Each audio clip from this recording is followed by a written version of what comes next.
Alors pour ces 28 jours de gratitude, la saison 2, je vais t'expliquer mon cheminement avec et sans gratitude, mais surtout pourquoi je me suis relancé dans la gratitude cette année, pourquoi en groupe, en vidéo, gratuitement, sous cette forme de 28 jours.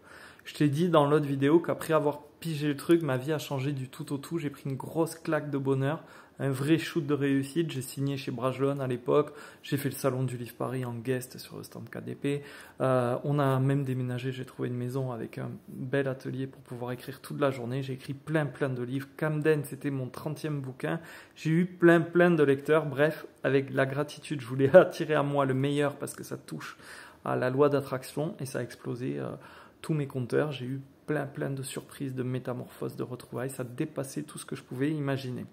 Et face à tous ces cadeaux de la vie, je suis tombé dans un autre piège, c'est celui de l'orgueil finalement, chasse le naturel et il revient au galop.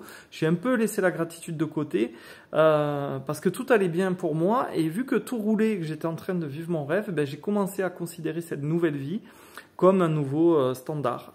Tout ça, c'est devenu petit à petit du décor, c'était devenu normal et une part de moi avait de moins en moins besoin de se sentir reconnaissante.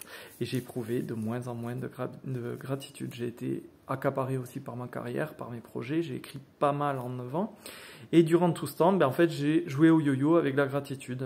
Un coup, je la pratiquais, un coup, je la laissais tomber. Et exactement comme avec mon poids, j'ai passé mon temps à faire ce yo-yo. Et quand je sentais que ça commençait à se gripper, hop, je revenais à une pratique intensive pour revenir à un bon niveau de bonheur et déclencher des petits miracles dans ma vie.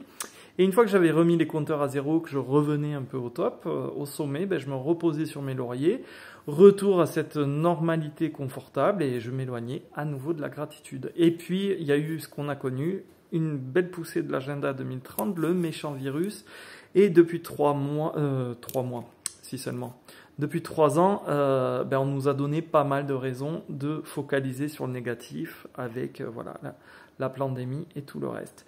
Et donc sur cette période, mes ventes tournaient, mais je m'en préoccupais pas tant que ça. D'ailleurs, je m'en préoccupais jamais, et c'est une erreur parce que je le tenais pour acquis.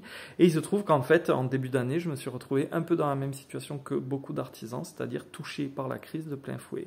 Pour faire simple, et sans me plaindre, hein, c'est juste un constat, mes livres ne fonctionnent pas si bien en début d'année, c'est pas si bien que ça, en tout cas, pas pour en vivre avec 3 enfants et une petite femme adorable.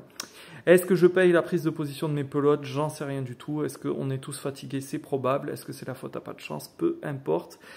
Plutôt que d'être en PLS, en fait, j'ai décidé de repratiquer la gratitude, mais au lieu de le faire pour moi, vu que le monde va très mal, j'ai décidé de devenir ingouvernable avec toi en groupe sur WhatsApp.